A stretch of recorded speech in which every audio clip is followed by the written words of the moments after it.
So welcome to my AMA for November 16, 2023. As I said in the introduction before I started recording, I have probably about 8 different questions or so, and then I'm going to open it up for open questions towards the end. For those of you who do not know me, I'm Dan Wassink from Dan's Tutorials. I create videos on how to use Apple software and hardware, and it's even third-party apps and things like that. It's just kind of been a passion of mine, figuring all this stuff out. I enjoy it, and I kind of figured out how I can record myself, and so here I am. If you like what you see, go over to my site and check out my memberships. Even though you can get most of my videos free, you are supporting a small business. It is just me. This is my office, which is in a corner of my house, a 1,200 square foot house, kind of thing. But it allows me the freedom to do what I like to do. So if you like what you see, I just would ask that maybe help support. All right, let's get going with our first question. So the first question comes from Don, and this, what he's saying is he's confused with automatic updates on his iPhone. Sometimes it updates, sometimes it doesn't. Is Don here? Is that Don right there? Yeah. Yeah. Would you like to expand on what issues you're having, and we'll see if we can help figure it out? Well, it's not really a big issue. I'm just a bit confused. Okay. I mean, my automatic updates checked, but yet every time I want to update, it doesn't done. It Doesn't doesn't done automatically. I have to do it. Does it do it sometimes? Sit there and watch. I don't think so, no. Okay. Well, let's take a look at it on my iPhone, and there's really not a whole lot that you can do with it, but there are some catches, the reason why it may not be updating it. But let's take a look at it and see what we have here. So I have an iPhone 14 here, and for those of you not familiar with what Don's talking about, when we go into the Settings app here, and we go up under General, what we have here is, there we go, General. We have here Software Update. So pretty simple so far, and it is actually pretty simple. We just turn on automatic updates or not, and that's basically it. But in Don's case, it's not updating them sometimes. So why is that? And really what it comes down to is right down here, this text at the very bottom.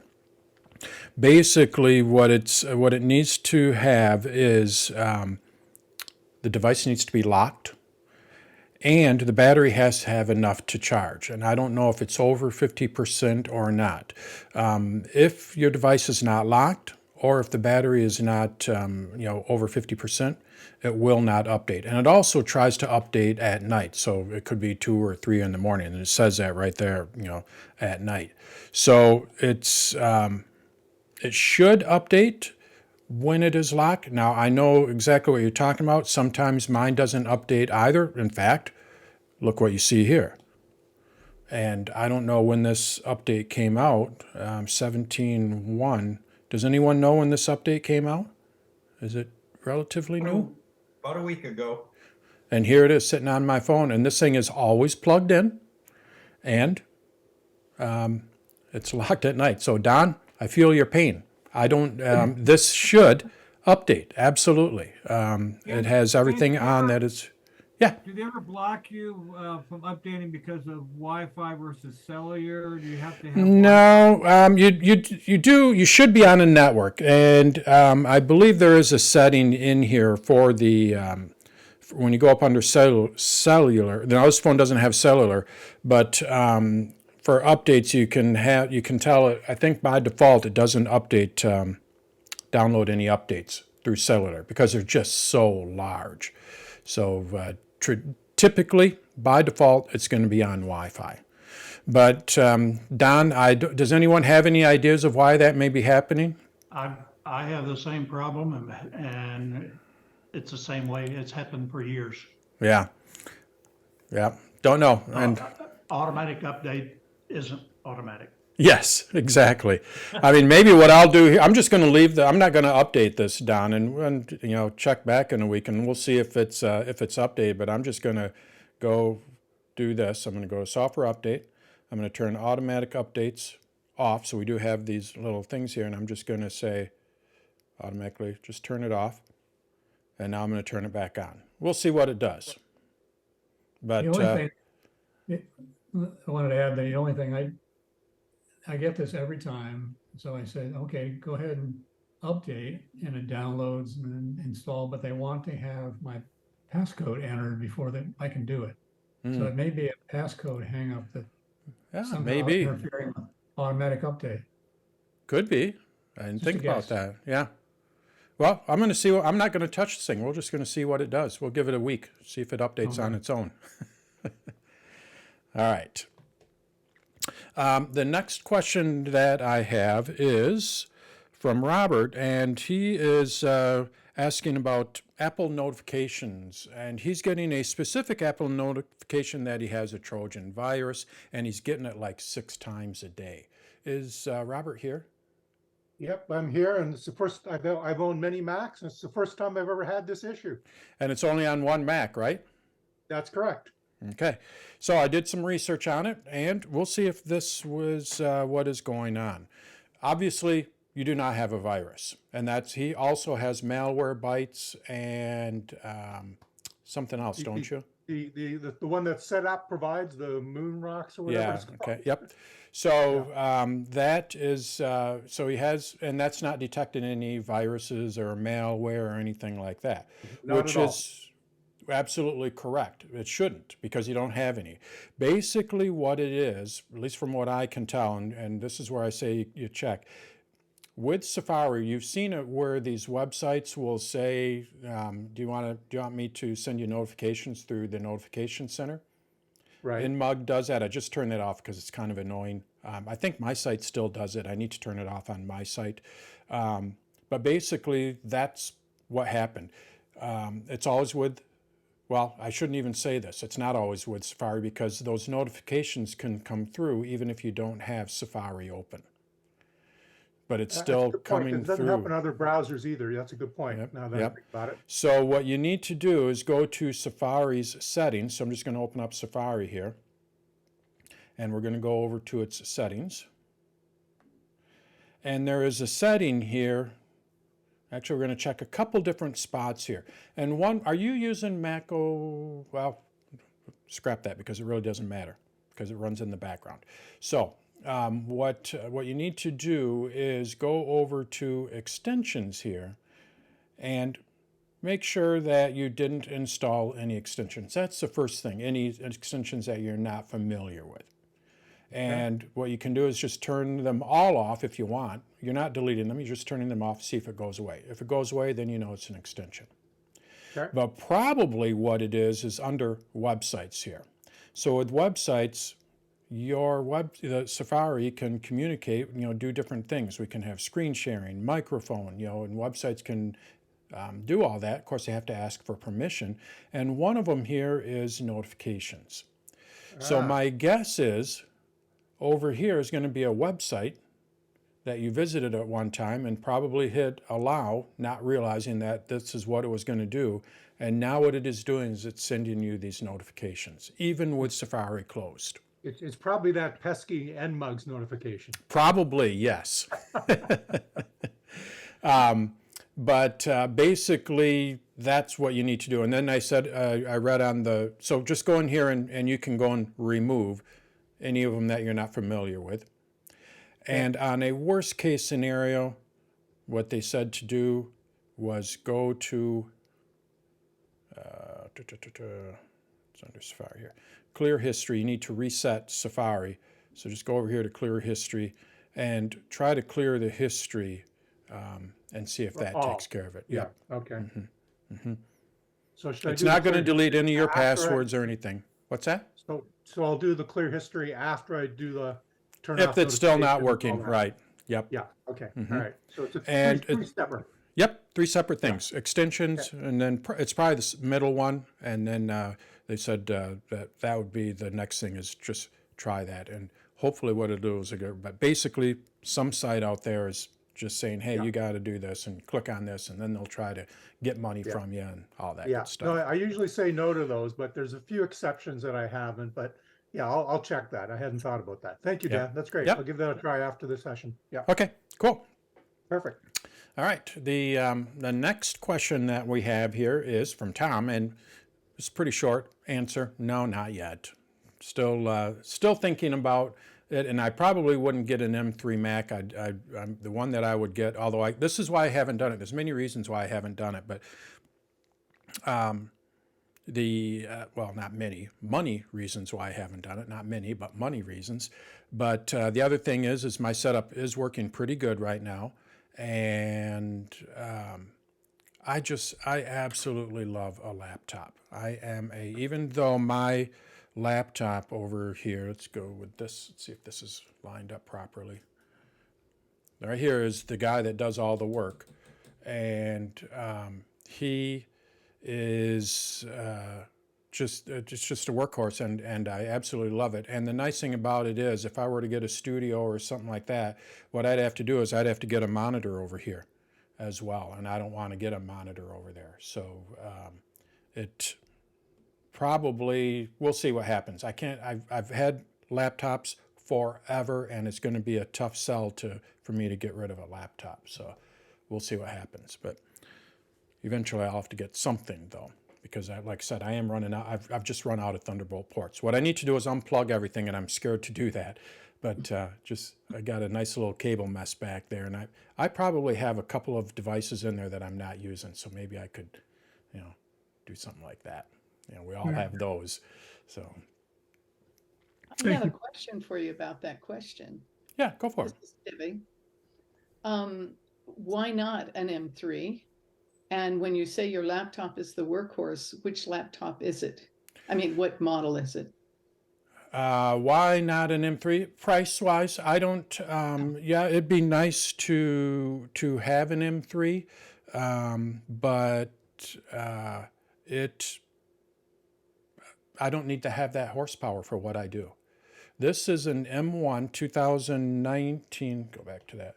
This is a 2019 M1, and it works great.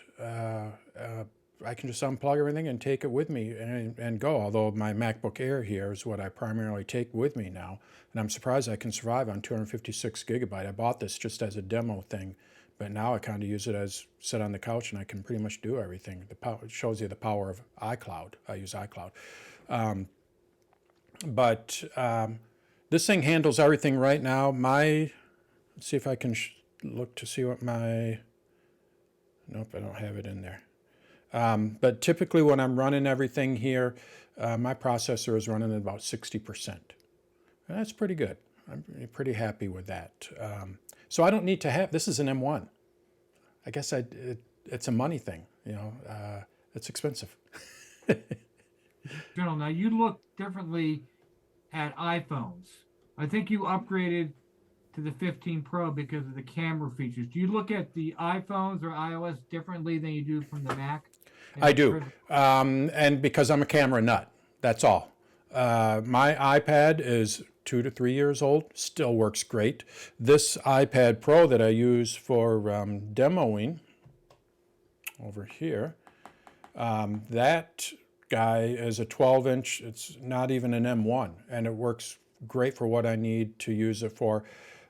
So no, I don't upgrade my other devices until something doesn't work. That's typically how I would do it. The iPhone is a different story, and that is just because I like to have the latest and greatest camera. That's all. It's the only reason, because I'm a camera nut. So. Hey, Dan, Yeah. Whoops. is that an Apple Pencil in your hand? It is. Yes. What do you do with it? That is, well, that's what I'm trying to, right now, something's not working. So hold on, I'll show you. So you've seen me draw on the screen. Let's go see if it works here. Nope. Okay, I'm going to restart this app. So I have here this little mini iPad here, and I have an app on here. You're going to see it here shortly, hopefully. Oh, what's going on there? There we go. There it is. And you can see me on it here. And basically, I can just go like, so I use it for that right there. Here I am. Here's my MacBook Pro. Here's my iPad Pro. Here's my iPhone 14. Here's my MacBook Air. Here's my iPad Mini. Here's another iPad. So that's what I use it for. So I can kind of see where I'm going. So when I'm looking at this, this is a new tool in my arsenal. When I'm looking at my Mac here, basically what I'm able to do is say, the camera is right up here. We have our trackpad down here. Just draw. Allows me to draw. That's it. Okay. Okay. Which So app are you using to draw? thank you for being patient. My fault. I interrupted. I did a trouble call. That's all right. All right. So somebody said something about the pencil. Like I said, I couldn't hear it because it wasn't coming through my AirPods. I think it was me, and I was asking you, what app are you using to draw on the screen like that? So this is called Apple Pencil or Pencil, or I don't want to pull it up. I don't want to close it. But this is an app that communicates with Ecamm, which I'm using on this big computer here. And Ecamm, if you watch my behind the scenes video, that's where I can easily switch between all of this. Works in conjunction with Ecamm, and it just uses it as an overlay so I can draw on it and I can see, because the problem that you have, people can draw on green screens and all that, but the problem is they can't see what they're drawing on. It's a lot of guesswork. So what this particular app does is it shows me, the screen. So and you can kind of see here. So I don't have to guess. I can be like, well, there's my iPad, I can see exactly what I'm doing because I'm drawing on the actual, I don't have to guess. And I've tried this before, and when you have green screens, you don't know what you're drawing on. So this little app communicates with Ecamm, uses NDI and stuff that's above my head, but I got it to work, and it works good. Outside, I had to reboot it there. So, all right. And is that an iMac you have, your main screen? No, that is a Thunderbolt 27-inch. It's a pretty old. Oh, monitor. Okay. Pretty old monitor, but still good, and I like it because it has a hub built in it. So Yeah, the only other complaint I have is it's either a Zoom thing or your software. It makes us all look really old. Why is that? Why do I look so old? I have that filter. It's a Zoom filter I have. Got the same complaint. No, it's all the old computers he has in his background. Yeah. Okay. So at the very end, so I'm really like here. I always put a little album cover. I'm a Phil Collins nut, Genesis nut. So I've been listening to a lot of Phil Collins. So that's how low I must be going. And then I have a turntable, and I'll get at the end. We'll get to our questions here shortly again. But at the end, I also have a turntable right down there. But I found a cool little turntable that the needle actually spins around the record. Really odd. I'll show you that at the end. So let's go with our questions, and then we can open it up for this kind of stuff. Okay, so the next question that I have is from Betty, and she wants to ask me to explain what recovered messages are in Mail. And I'm familiar with it. I've seen that. So when you go over to the Mail app on the Mac,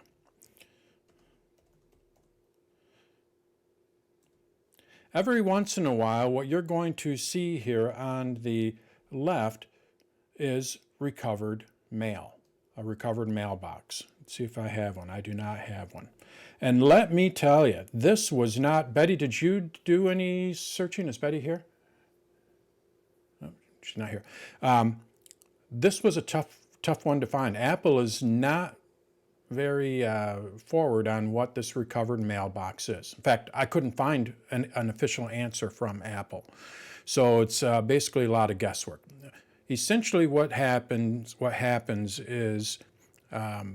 the mailboxes get a little bit mixed up or whatever, and Apple has to do some repairing, or Apple Mail has to do some repairing. And then what it'll do is it'll create a new mailbox in here where it goes and puts those recovered emails. It is on the Mac. It is not in the iCloud or anything like that. So you're only going to find it on the Mac. So what Apple recommends when you see this mailbox, they don't explain why it's there, but they explain, they have recommendations for what to do when it is there. And basically what you'll want to do is move the mail messages out of that recovered and put them into the proper email account. So you're just recovering those and putting them back into the cloud, because most of these are all in the cloud, or emails pretty much in the cloud these days. So just move them over there, and hopefully that will fix it. Now, and then the second thing they say, if it keeps going like that, what you need to do is you need to rebuild the mailbox. So you find out which mailbox that mail is coming from. Let's just say it came from iCloud. So I would select iCloud here. I don't even know if I have to select it, but up under mailbox, what we have here is rebuild. Where is it? Or is it under view? Edit. I'm going to show you a little trick here for finding stuff in the menu. I don't know where it is. There is a rebuild. The first one was the bottom line. Okay. Yep. Oh, there it is right there. All right. So I'll show you my little trick here shortly. So basically what you do is you'll just go and rebuild this, and then Apple will go and the Apple Mail will go and re-index it and all that. And then hopefully once you get all the emails out of that recovered email, some of them may be duplicates, so you can leave those in there. Apple says that you can delete that mailbox. So it's just when something goes wrong, it finds these stray emails, it'll put them in there, and then you can put them where they need to go. If you still have problems, rebuild, and then delete the mail. And that's pretty much all Apple says. So here's my little tip outside of that. I couldn't find rebuild here. Under Help, you can actually search your menu items. So if I go over here to rebuild, if I type in here rebuild, watch what happens. Oops.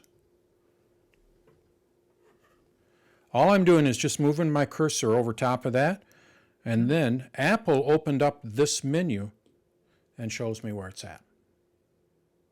So if you ever can't find an item, a menu item, you can search for it. And this works across multiple applications.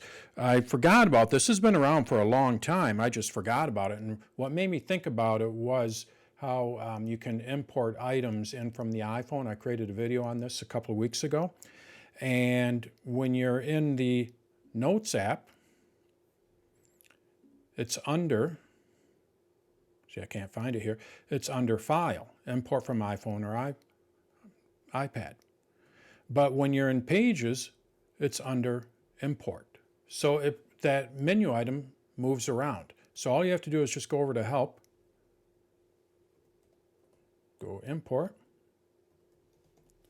and you're going to see I have all these different options here. And when I move my cursor over top of one of them, you can see it's just moving. And it's even showing a sub-level here. So there's your little tip on how to find menu items if you can't find it, like what I was trying to do. So just go up under Help there. Wow, that was worth the price of admission right there.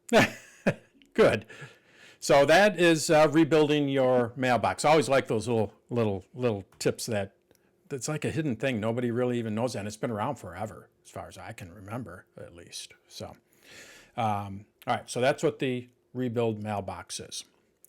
Our next one is coming from Linda, and she asks about how to group Safari tabs into folders. And I saw Linda here, right? All right. Linda, can you clarify that a little bit? Because there's a couple different ways to group tabs. So I'm curious of where you're coming from. Okay. I'm in Safari, and I have I told you, I think, okay, right there, Apple News, Yahoo, Bing, Weather Channel, Wikipedia, Claude. What are those? What is that? Okay. So what you're talking about is favorites. Because there are tab groups, which are a whole nother animal. We'll just stay out of that one, because that one will confuse you, because it confuses me as well. So I don't use them because it's too inconsistent for me. But these are called favorites. And basically what this is this is a folder in your bookmarks. So when I go to my bookmarks here and we go to edit bookmarks, what you're going to see is a folder called favorites. Okay. And if I open this up, you're going to see There they Apple. There they are. And not only that, when I go up under bookmarks, here's in my folders, there's favorites. And again, there they are. So your favorites are, it's just easy to access because they're right there. And then also, when you open up the sidebar and you go to your bookmarks, guess what you're going to see? Favorites. So anything that I put in here, if I go and put, well here, we'll just move something around. Claude is at the end. I love Claude. He's my favorite AI right now. I move him up to the beginning there, and now it's over here at the beginning. So it's just Okay. that folder. And you can What if drag you items. What if you have a page open and you want to put it in favorites? Okay, so what you can do, well, first I'll go with, I also show my favorites up here in the toolbar. Okay. And that is up under View, and you're going to see Hide Favorites bar. The reason why it says Hide is because I have it shown. If I hide it, it'll say, see now they're missing, and I go up under Show here. So now your next question, let's say you wanted to put something there. So let's just go to one of my favorite sites, Dan's Tutorials. Okay. And I wanted to bookmark this in my favorites.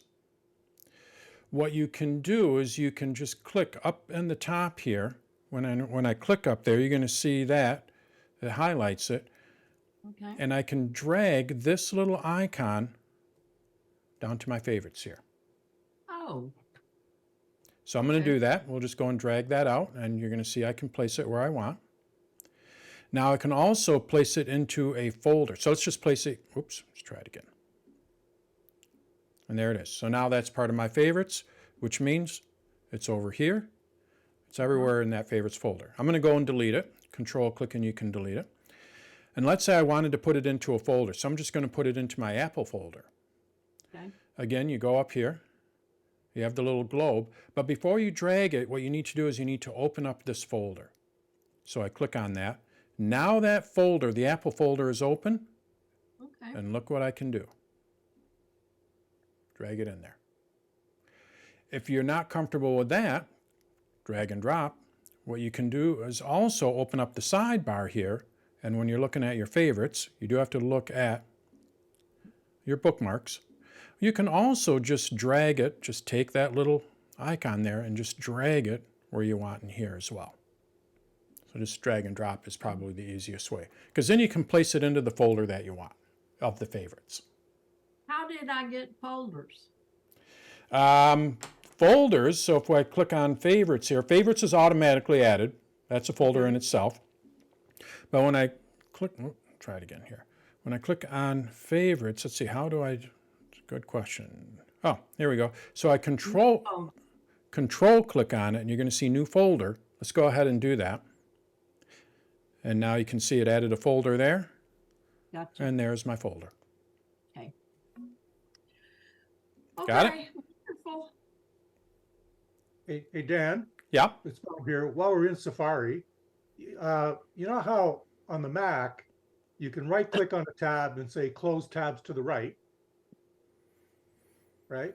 Yep. And I use that a lot, but whenever Okay. I go to do it on my iPad with Safari, I can hold down Shift and plus the tab, and I get arrange tabs, close tab, or close other tabs. But there's not a close tabs to the right, because I don't want to close them all. I just want to close the ones to the right. So that's a difference between Safari on the iOS and macOS, I guess. Yeah.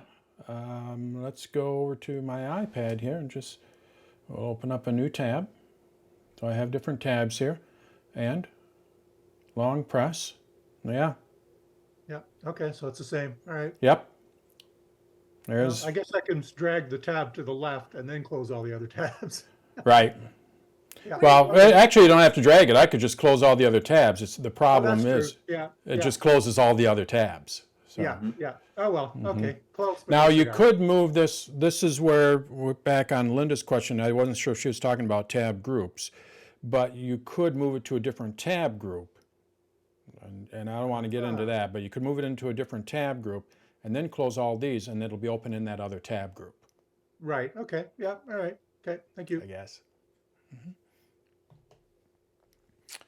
All right. My next question, this one comes from Ward.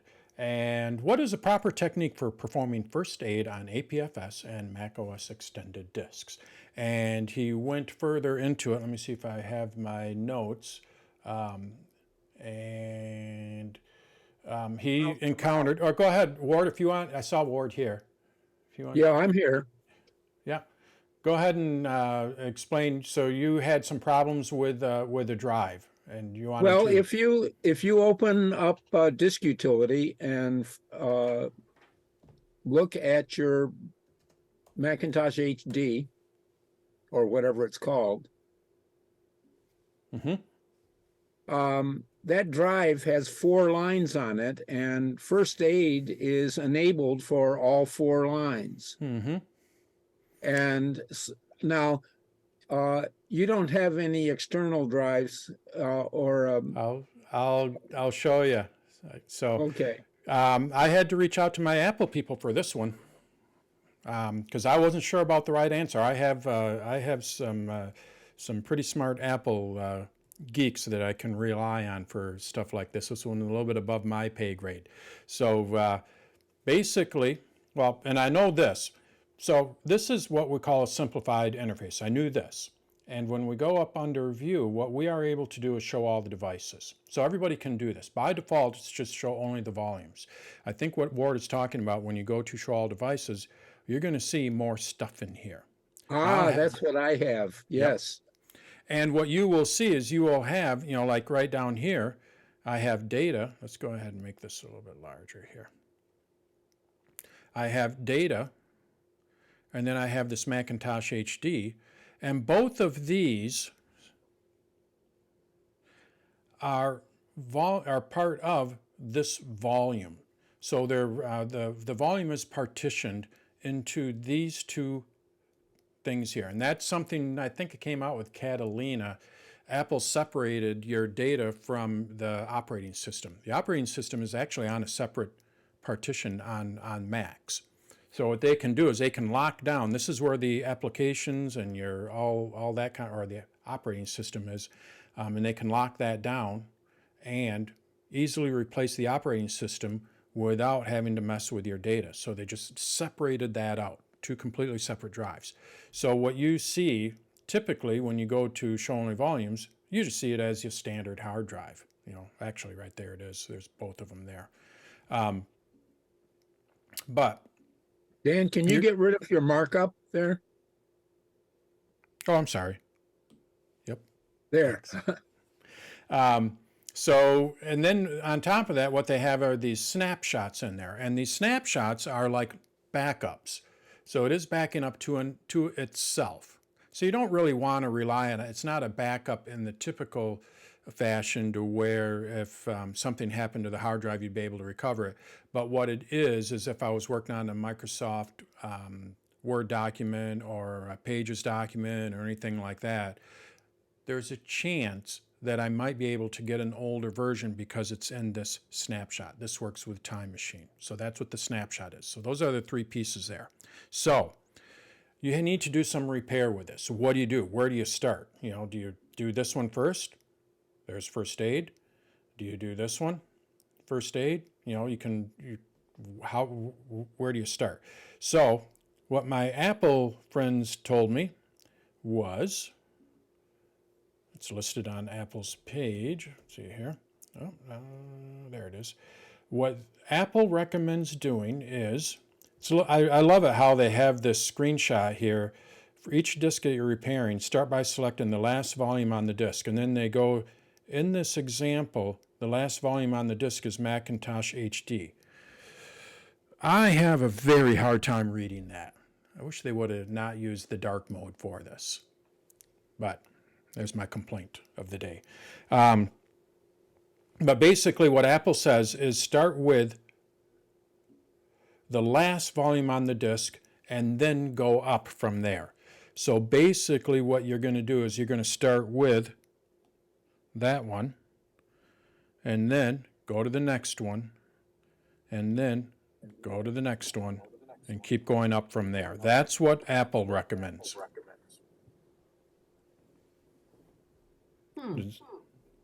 I don't know why. I'm hearing an echo.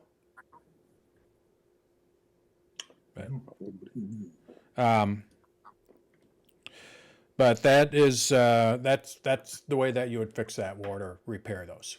Bottom up. Okay, well, my experience recently that prompted this question was that I started at the top and I said first aid, and it said something about fixing it. I'm done. It was right. And it probably worked, but it's just it did something, but it clearly wasn't cascading down and doing things. It was just doing the top level and nothing else. So what you were doing is you were repairing the disk. So if we look here, you're going to see we have volumes, containers, and disks. So the way that a hard drive is arranged on a Mac, and I think it's this way on other ones as well. Let's go back to my disk utility. I closed it. This here is a volume. Top level is the volume. And then we have the container, and then we have the disk. Do I have that right? Let's get this right. Sorry, reversed it. The disks are in the container, which is in the volume. So they want you to start from the bottom up. I don't, it sounds like it didn't do any harm, and obviously I'm going to say it's probably not a bad thing if you did it that way, because otherwise they wouldn't allow you to do it. They would, but that's what, if you do run into that problem, that's what they recommend. Well, in my case, I gave up at that point and said it clearly didn't do a full repair. So I'm going to wait until the next AMA and find out. So thank you, Dan. Yep. All right. Next question is, well, actually from Floyd. Is Floyd here? He's just listening in because he has some general, I think this is the last question actually. So Floyd, what issues are you having with Sonoma? I'm just in the weeds. There's too much stuff going on.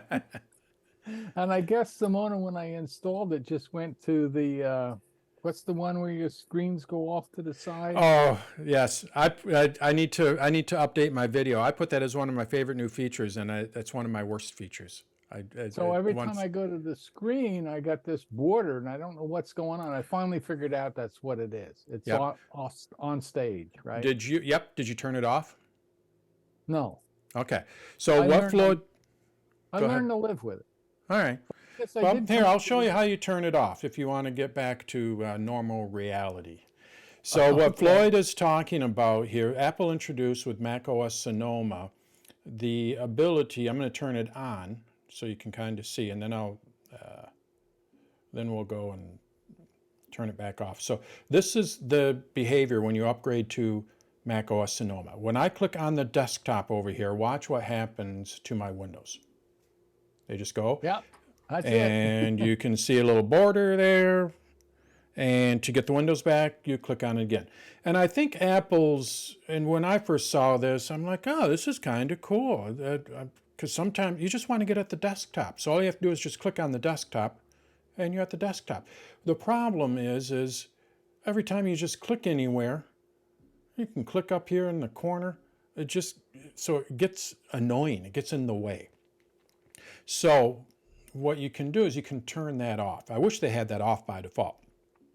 And the way that you do that is you go to your system settings here. And what you want to do is go over to your desktop and dock.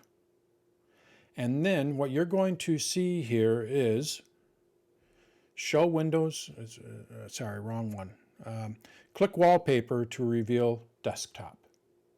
That is what is new. And this is set by default to always. Well, just go and set it to when it's only in Stage Manager. Now it will do that when you're in Stage Manager, and if you have Stage Manager off, which I have it off, It's not going to do anything. That's the behavior that I like. Now, here's what you do. This is something that I recommend people do because I do like getting at that desktop. So what I do is I set up a hot corner, because then I don't have to click on anything. I have to deliberately go into the lower left-hand corner to show my desktop. So it's not just I click anywhere and all of a sudden everything kind of disappears. So this is something I've done for years.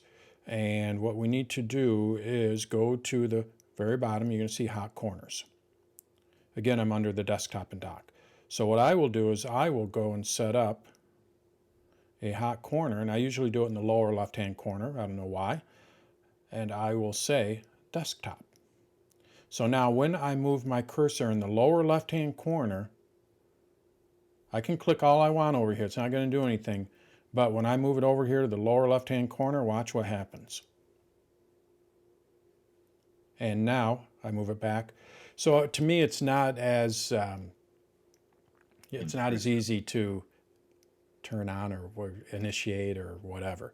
And what I also like about it is I can grab stuff. So let's say I wanted to grab this image here.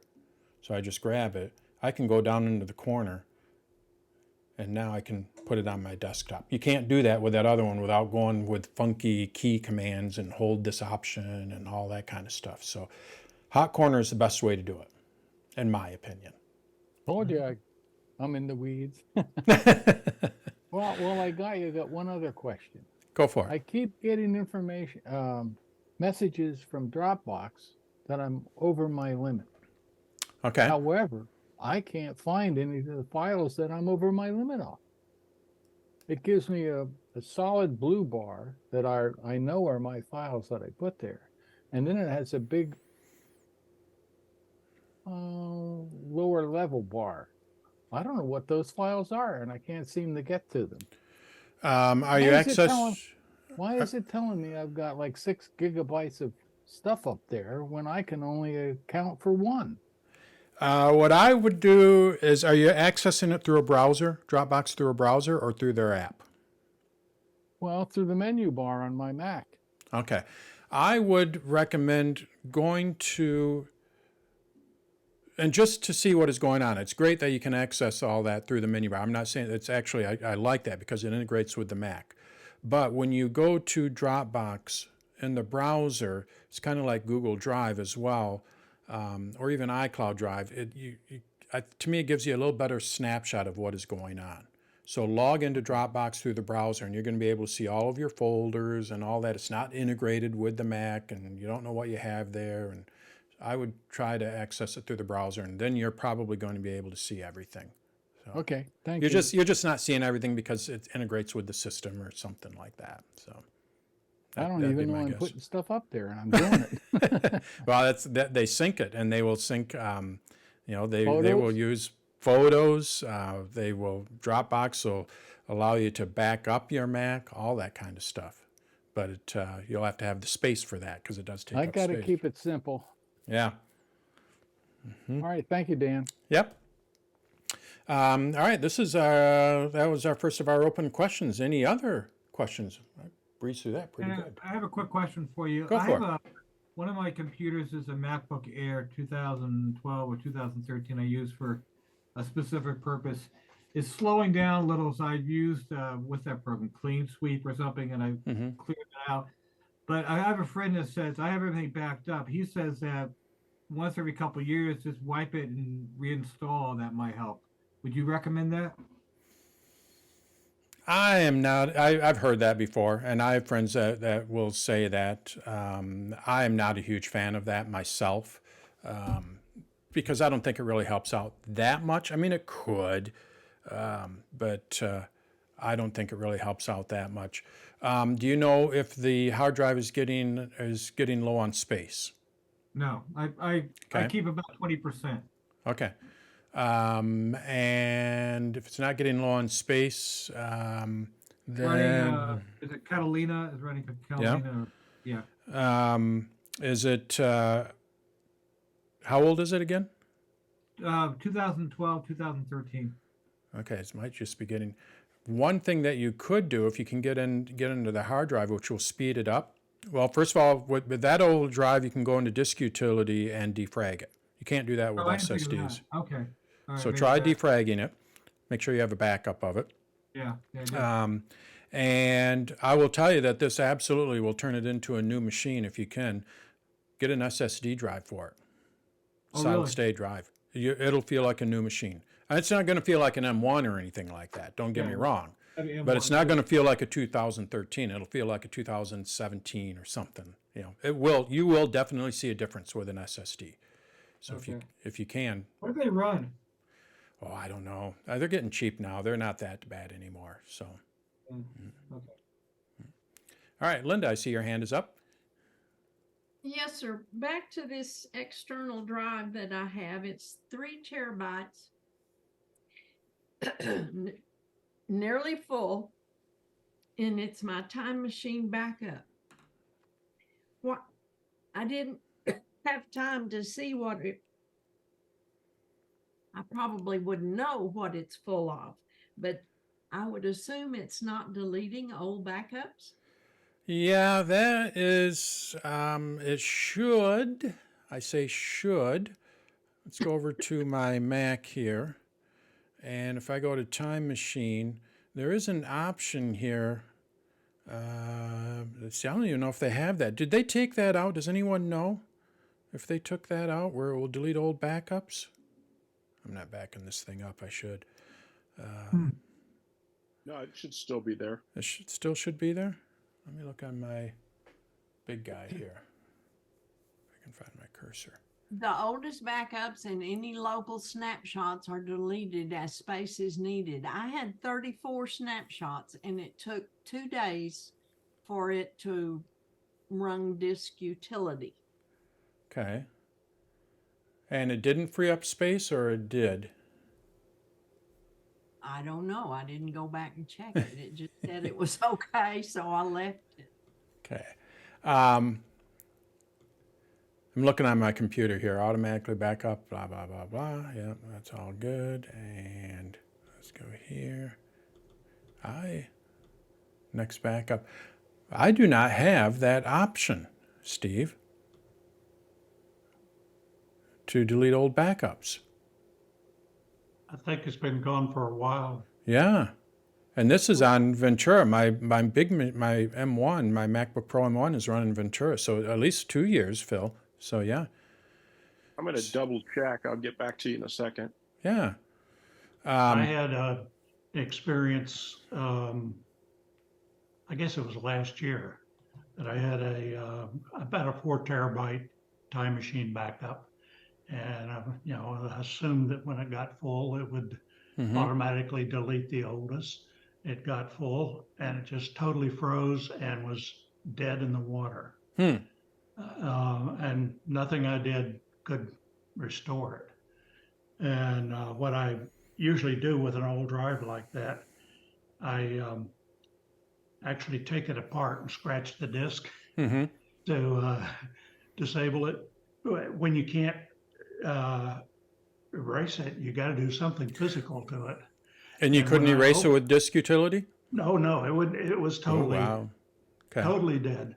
So when I opened it up, at the top disk, the top platter, there was a defect at the far edge, which was very obvious. And so what I surmise is that the disk worked fine until it got full, and then it got locked up from that defect. So I don't have proof that was it, but there was strong. But the bottom line is they can fail, and I've had other time machine disks fail. So, Right. And discs are getting cheap enough now, maybe that they don't, we'll see if Steve comes back with an answer, but discs are getting cheap enough now where you just go and buy a new hard drive. I think I got a 4 terabyte for $100. I mean, I'm not saying it's, but it's certainly a lot better. So just go out and buy a new hard drive. Get it fresh and start all over. Was it Western Digital? Yeah. Nice, Actually, Chris. I know. It was a Western Digital that did this to me. It's in the chat, Dan. All right. Let's see what Steve has here. If I read it correctly, it's they're pulling a Windows interface by saying you Okay. got to click on the plus button first to see. Let me pull it up on my MacBook Air here. So I'm going to Okay. share this with my MacBook Air, hopefully. So this is what Steve found here. This time machine, if the time machine backup is full, let's see here. Along your backup, time machine deletes older backups to make room for new ones. You may be able to use time machine for a long time before running out of space. If you do run out of space, it's best to connect a new backup disk. There it is. So it does try to delete those, but apparently, yeah, after you connect the disk, open. You can select, and I do this, if there's folders on your Mac that you don't need to have stuff backed up, you can go in and select folders that you do not want to back up. So that will save space. But eventually it will run out of space. And basically what Apple is saying is you have to buy a new backup drive. Is that how you're reading it, Steve? Go in and delete it by yourself. Delete the files by yourself? I don't think you can, but what you can do is you can go into Time Machine and let's see here. It's under General now. And you can go and add the folder here. And I wonder if it'll remove the items post. So after, add your folder in there that you don't want to, but that's if your videos and things like that. Generally speaking, yeah, I'd personally, I'd say get a new drive. I hate to say it, but that's pretty much probably what you need. Okay. George. Hello. Okay. Hello. I sent you an email about this. About what was that again? About I'm tired of looking at listening to podcasts. I want to transition over to YouTube videos. And my question is there an app out there that is like a podcast app but made for YouTube videos? Or Hi, David. Yeah, does anyone know of anything like that? Because the one thing I'm using Downcast, and it'll go and you can actually put things in the list and you can put stuff. I'm gonna mute. Hold on a minute, George. Oh, I gotta mute someone. I had an Phil. X-ray about 2 weeks ago, and they said they couldn't find anything. Well, Jerry? I had an appointment with Beluson yesterday. It says it's muted. But I saw his nurse practitioner. Hey, Jerry, can you hear us? Everybody button. Phil? The thing, and she said, well, We can hear you, Phil. I can't see one. Hey, there's none in your Jerry, kidneys that they can No, it's Phil. Phil's on the phone. Yeah. And it says that he's muted. Has it passed? I'm muted. It could have. Oh, sorry, it's not Phil. Muted. I'm looking Yeah, at mute it and mute it again. I saw somebody on the phone. Where did it go? Yeah, oh, well, mute all. Yeah. Oh, there we Mute go. all, and I'll, It hasn't bothered me since, Here we go. So. Okay. All right. Okay, that did There we go. Thanks, George. Okay. That was Jerry's mic. Believe Jerry. me, you can tell I facilitate enough Zoom calls. That always works, is to mute all and then, hey, the person can unmute. But like I said, is that essentially I use Downcast and I want to transition to videos, but not necessarily podcasts, but stuff off of YouTube and maybe some stuff from Facebook, but primarily YouTube videos. I don't like how YouTube has, you sign in and you have subscriptions. It doesn't categorize. It doesn't put like the whole thing, the news, it doesn't categorize it other than by the person's channel. And I can't, and I was just like, they should do something with this. Hey, Dan, it's Bob McKenzie here. I do have a suggestion on that. Okay, go for it. I just started using it, so I can't fully say I'm endorsing it, but so far, not too bad. It's an app that you can get on the App Store called Play, Play. Oh, yes. And it's Yep. only a couple of bucks. And it works on it works on my Macs and my iPads and everything. And literally you can drag and drop YouTube's or Vimeo file. You can sort of organize like YouTube's way of saving collections is really terrible. I mean, like I save stuff in YouTube and then I can't find it anymore, and I have too long of lists of things. But this Play thing lets you create your own tags and your own channels. Like I've created channels for CNN. I've created channels for some Apple ones. I just drag the YouTube videos in there, and I can play them right from Play, and it sees it no matter what device I'm on. Right, including the Apple TV. Including the Apple TV. That's correct. I haven't tried that yet, but it does have that too. It works. I've tried it. Oh, it does. Okay. Yeah. Hey, so far so good, but it's kind of, they represent it like a podcast tool for videos. Okay, now here's the $5 million question. Does it do it only when you're connected to the internet, or does it actually bring down the files? Only when you're connected to the internet. I believe that's correct, yes.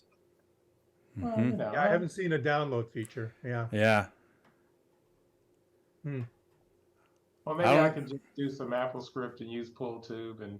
Yeah, I mean, it sounds like it's a little bit more than, yeah. Well, there's a business opportunity to make Play 2. There you go. You're right. Play 2. All right, Ward, what you got? On your MacBook Air, if you show us your desktop, you worried me by dragging that file out onto the desktop, iPadPro.png, that you'd lose track of it from where it ought to be. And I know that I can use Command Z in Finder to move something back. Mm-hmm. I seem to recall there was a way that a week from now you could say move it back. Does that exist? It was called Put Away, I believe. So I have this file here, and it doesn't. Well, that's the undo right there at the top. Yeah. Well, here, let's do my little search. Do you know if they still have that, Steve or Tom? That was what it was called, right?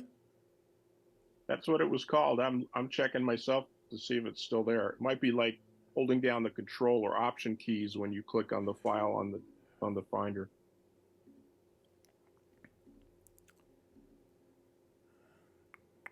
Looking for Put Away. Right, but I can't find it. I don't see it anywhere.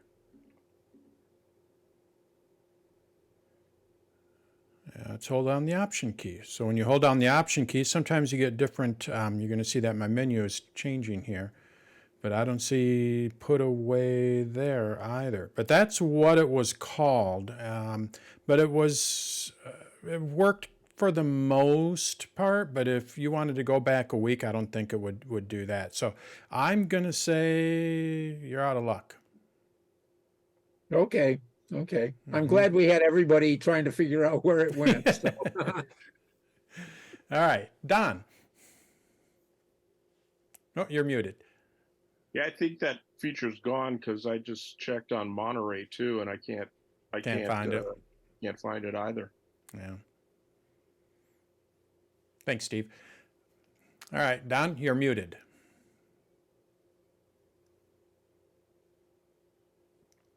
I believe you can just hold down the space bar. And there you go. So you mentioned earlier that you like Claude.ai. Mm-hmm. Why, and how does that work, and do you pay for it? No. So don't get me wrong, I do like ChatGPT as well, but I find that Claude works a little bit better for what I need it for. And all these AIs have different personalities, I guess is what they call them. And with Claude, it's a little bit more on the technical side from what I understand. Also it has a shorter memory. How would you say that? ChatGPT, the free version, doesn't remember anything or doesn't know anything from the last 2 years. Now they are changing that. They just announced that, so we're going to see stuff where it knows up until the last 6 months. So that's going to be good. But Claude, I think, does remember stuff from the last up until like middle of this year or beginning spring of this year. So it has a better, more knowledge, more current knowledge. I'll just go with that. It has more current knowledge. It is free. You can pay for it. I've run out of tokens or whatever. I've asked it too many questions a couple of times, but for the most part, the free version gets me what I want. And like I said, for me, this one handles the stuff I ask it a little bit better. And like I said, they all have different personalities. Claude just is a little bit more on the technical side. That's what I've read, and he does a better job for me.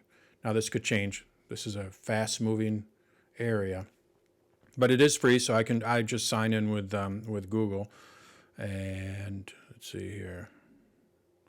When I sign in,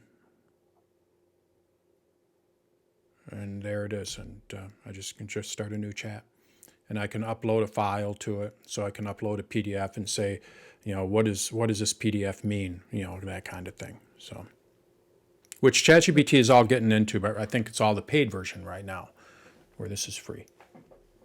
So to get it, what do you do? Claude.ai. Claude.ai. Claude.ai. Yep, and just sign up. It's my go-to. It's been my go-to probably for the last 2 or 3 months, and same thing with my friend Lee, and that's the one that he uses as well. For the most part, he really likes it. Again, not to knock any of the other ones down, but right now this one, for what I need it for, seems to be the best. But they're all really fantastic. So I really like Claude a great deal, but I don't think it works on a watch, does it? no, nope. ChatGPT relied on a watch, but I couldn't find Claude. Yeah, no. Yeah, and ChatGPT actually has a native app on the iPhone, which is nice. Claude doesn't, So there's, and don't get me wrong, ChatGPT is really, really good. And they just announced last week that they're coming out with some major updates. And ChatGPT still is in the front runner with the plugins and all that kind of stuff. People are doing some amazing stuff with ChatGPT. So, but for what I need it for right now, this works pretty good for me. So. Why would you need Claude or anything on your watch for artificial intelligence? I don't get that at all.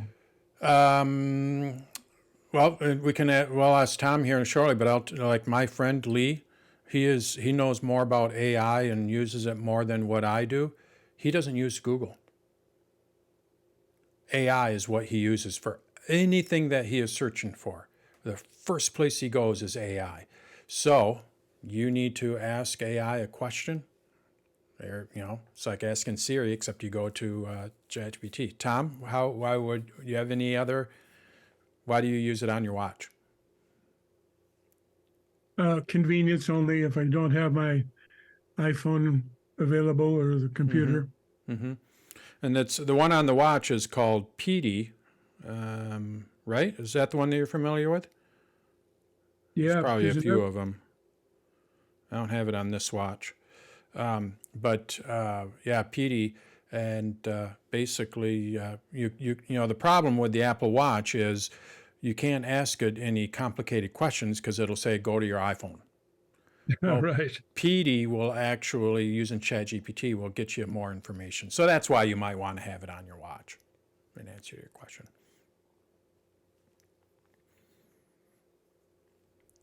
Anything else?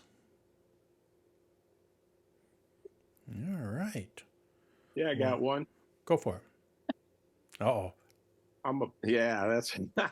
Oh, okay. Go for it, Stephen. I'm going to show you. I'm going to show that record player thing while you do that. So go for it. Okay. Yeah, I like the way you say "uh-oh" to preface. I'm a huge Siri user and love the convenience of it. And to me, it's like one of the big building blocks or solution blocks to the old Knowledge Navigator days back in the early 80s when Apple envisioned you having a personal assistant way back then. Mm-hmm. So I walk into the room, I have it set up. I've got a couple of HomePod minis. I have lights set up to it. So if I say, hey Siri, turn on the lights, she'll respond. So if I walk in the room, I got my hands full and give that command, what I'm hearing now a lot is you have to unlock your iPhone first. I've got my iPhone with me, but I'm wondering what Apple's doing or what's going on in HomeKit where I don't know that it sounds like it's a security thing, you know, so I'm gonna show you something here. I created a video on it. It's not live yet. It'll be up next week. See if this helps. okay. There's a lot of ways that we can unlock our devices. I have to connect up my Oh, well, phone. I've got my Apple Watch on, and I also have the feature unlock with my Apple Watch. Oh, that's what I was going to show you. Okay. And Yeah, it doesn't so do it should be using that feature also, so that I don't hear that command. Right. But Right. it's almost like either the server or you know, something. They're not talking to each other, they're not communicating to say, oh, did you look at his? He's already logged in. Right. This is the right person. It's already unlocked, and just do the command I asked for. But I just hear that, and I heard somebody else say they were hearing that too in another meeting. So anybody else can figure out why that's going on, what the Uh-oh, I lost you. Hold on, Hey, Steve. Steve, this is Bob here. I have a question for you. When you said, "Hey Siri, turn on the lights," my iPhone lit up and tried to turn on my lights. And I just which lighting control do you have? Like which HomeKit for lighting? Is it the Lutron? Well, it's I've had this thing for, it's got to be a year and a half, 2 years or something. It was one of those first bulbs you could buy. It's not a well-known brand name. Might even be Chinese origin, which made me suspicious of it to begin with. But it will respond. Like I'm sitting in the bedroom right now and can say the right command, and it will do what I ask for. It's just those times when I've been out of the room or out of the house, I come back in, I've got my iPhone with me, and then, you know, I don't want to bore everybody else, but Dan and I were trying to figure out a shortcut that I had created so that when I step out of the house, by the location, it knows I'm either going to the car or I'm hiking up to the grocery store. The shortcut will turn off my Wi-Fi. I want that because I don't want to walk into a grocery store or go by, 85 houses on the way up there, and it's constantly looking and seeing Wi-Fi signals and trying to, connect. I don't want that battery drainage, so I want it off. I have the same shortcut say when I get close to the house, turn it back on or get out of the car. Right. It's worked like 50 or 60% of the time.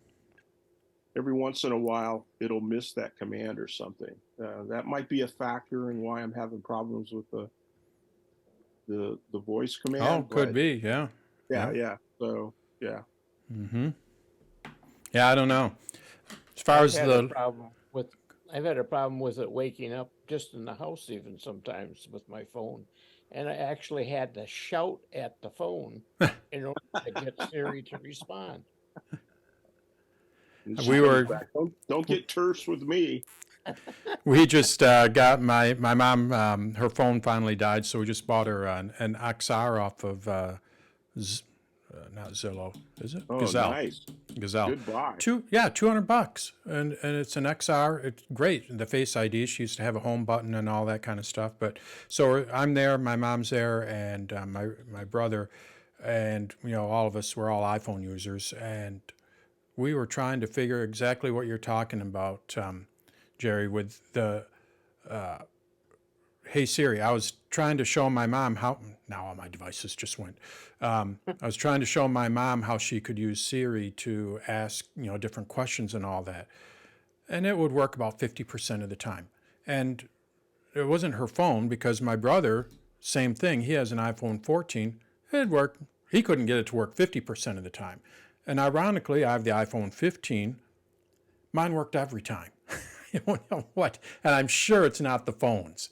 It's just, and we're all three sitting at a high top table. We're eating pizza. I don't know. Weird. I think that is a little bit of a factor that the newer phones have the latest versions of Bluetooth and Wi-Fi, and the built-in processors and the H1 or H2 chips on these newer phones. It works so much better. You're right. And I don't know how far back they go with Siri and iOS 17. You no longer have to, you can actually hold a short conversation.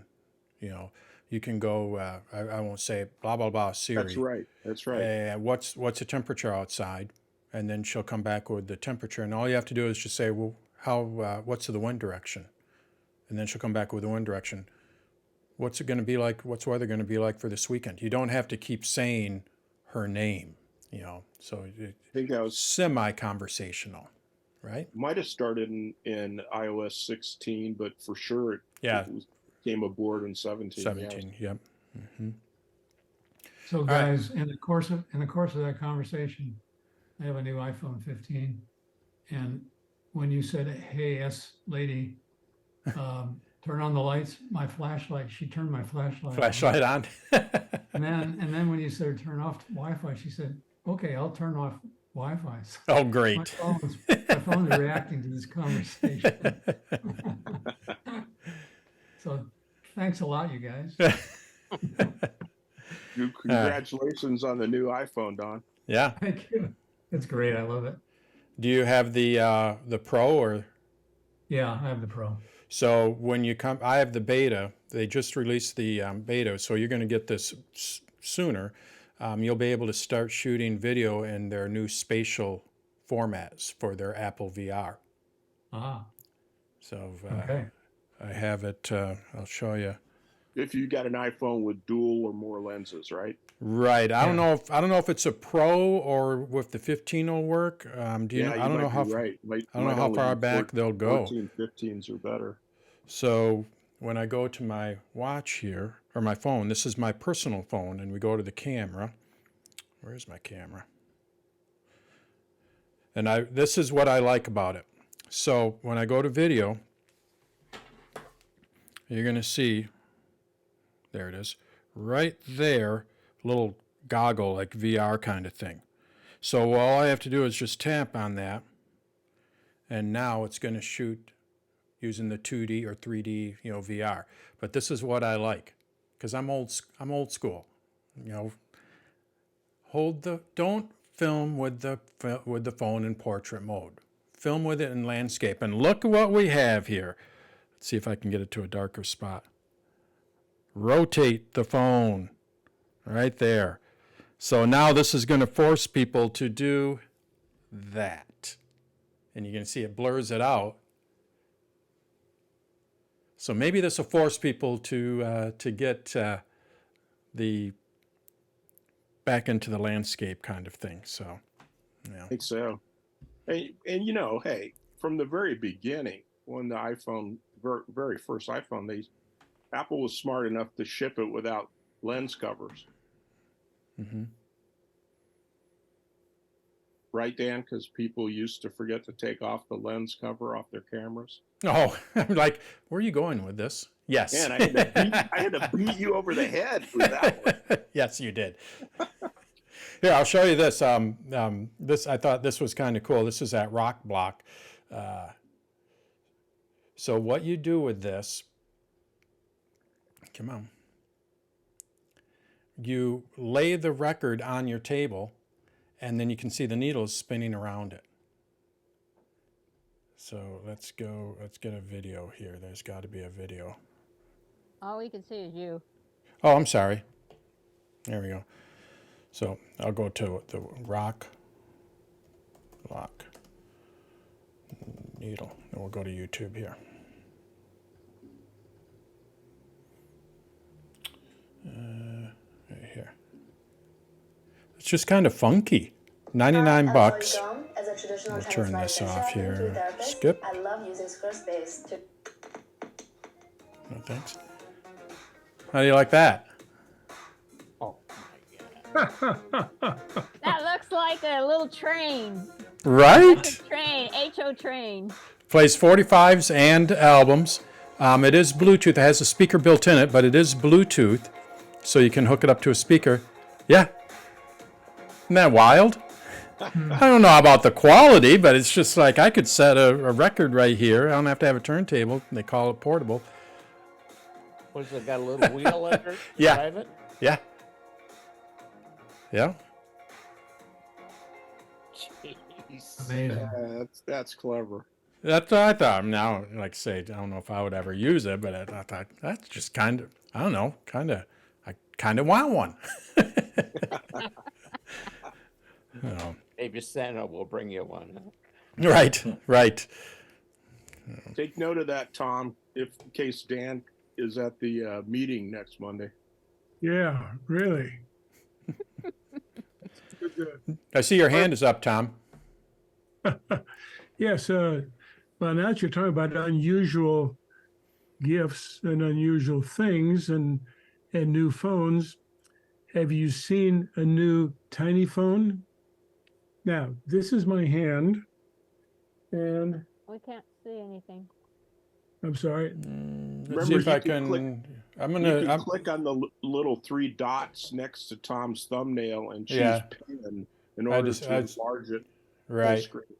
Let's see if I can get I'll this up spotlight it for everyone. There we go. here. Anyway, what you can see is that this is a tiny little phone with a little over 2-inch screen. And it will do Bluetooth, it will do Wi-Fi, it does email, it has cameras on the back for only $30. Oh, wow. Most unusual. Now, I'd also taken a picture of you, and if you've ever wanted a black and white printer for small things, well, I took a picture. Like the old Polaroids. That's awesome.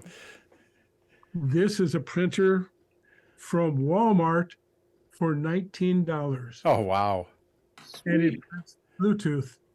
Wow. And I was doing it from my iPhone with that picture. Well, and it also takes pictures from this little phone. So unusual things for Christmas that you might want to think about. Wow. Yeah. That's Who cool. makes that little phone? Who makes that little phone? Soyes, Soyes. Okay. Probably an Amazon order. Actually, I got it directly from China, Oh, okay.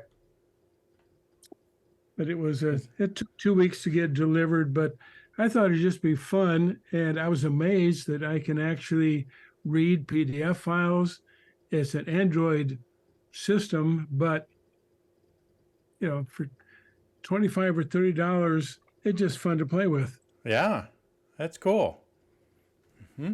Now, iPhone did add a simplified interface. I don't know if anyone knows that in accessibility. Really simple interface. I'll show you. I created a video on it. I think it's not ready for prime time yet, but I'll show you. So if you know somebody that just needs to have a really simple interface, if I go over here to my accessibility, whoops, iPhone? You can't, oh, I'm not sharing my screen. That's right, I stopped sharing. There we go. Good now? Yep. Yes. All right. So I'm in the accessibility options, and I think it's called guided access. And let's go ahead and turn it on. See it. Do I have it set up as a 1, 2, 3? Got to triple click. Turn it on. Come on. Allows you to start guided access. Triple click the side button in the app you want to use. So 1, 2, 3. Wow. Maybe it's not guided access. Let's try it one more time. Accessibility, because it is interesting. Assistive access, that's what it's called. So I'm going to start it, and I'm just going to go 5555 for right now. Oh, there we go. So now it is entering assistive access, and it just does a soft reboot here, and you can do this on the iPad as well. And I set this up. You can tell it what apps to include, what features, you know, that kind of thing. And it's rebooting here. So I'm going to unplug, plug it back in. And you're going to see here shortly. Let's try it again.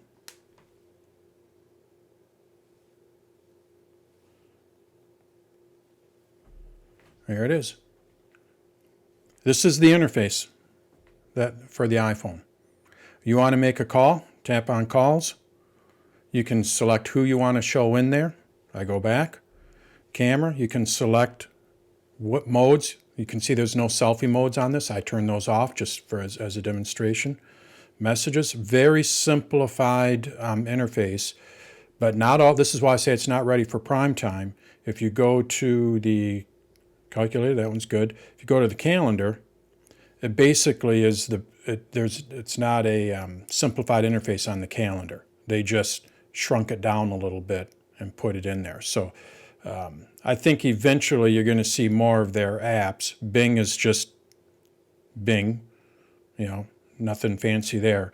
But the Photos app and all that are greatly simplified, and that is their new assistive access. And I can set this up as like this, or what I can do is set it up as a grid like what Tom showed on that phone. Now, this is $1,000 where he got his for 30, but it is there. And then I just triple click on the side button again, and then I go to exit, enter in the code, and now it's exiting and it'll reboot, and I'll be back to my normal phone. So Be good if you had to give it to a youngster or something to use. yeah. Mm-hmm. So Do they you could need a get at it. special? Do you need a special code for that assistive access? I set the code up when I was creating the video for this, but it's just a code I set. No, it's not anything special. One that I created. Oh, okay. But if I went to it on my phone, I don't need to do it. No, and I wouldn't recommend really you do this. It's the first year that they did this, and I think people are going to be frustrated with it because it strips too many features away, and you can kind of set up different things for it. But I can see, give the thing a couple of years, and both for young people and old people where they just want to have a phone. Now you might be able to give them an old iPhone and set it up like, what do they call it, a June bug, or what Tom has, just a real simple phone that they need, and they don't need to have all the features of the iPhone. Well, this might be the way to do it, but I think you're still a couple of years off, before everything's all good. But they just introduced that on the iPad and the iPhone of this year. So. That's interesting, Dan. I'm legally blind, as you might know, and I work with a lot of people at the Braille Institute who are in their 80s and 90s. Something that absolutely, and I'll show you if you want to play around. As you can see, you can turn it on and off. So I'll show you where you can play around with this. Let me unplug my phone and plug it back in so you can actually see it. And there it is. So where this is set up is under Settings. And then we need to go to Accessibility. And then down at the very bottom, you're going to see Assistive Access. That is where we set this up. So I just go to Assistive Access, and right now it is set up so I can just tap on that and it'll reboot itself and I'm in that Assistive Access. Triple click the wake button to get out of it. That's how I got out of it. But this is where I can go and set all the different options and what apps I want to see. So with calls, I can just have selected contacts, all my contacts, show the dollar keypad. With the camera, this is where I can set what shows there. So depending on who you're setting this up for, you know, you could really, and I could take out the calendar, maybe just for right now, we don't need to have that in there. So manage apps, I would take out the calendar. And they do, when you go into the manage apps, these apps here are optimized. This is where I think you're going to see down the road more apps being optimized for this, but they don't have too many of them. Basically, it's just these up here that are optimized. And these down here are not necessarily, they're not optimized at all. They're the regular apps. So what you could do is somebody has a favorite game that they want to add. You can go and still add that game in there and all that, but you could keep it just a nice simple interface.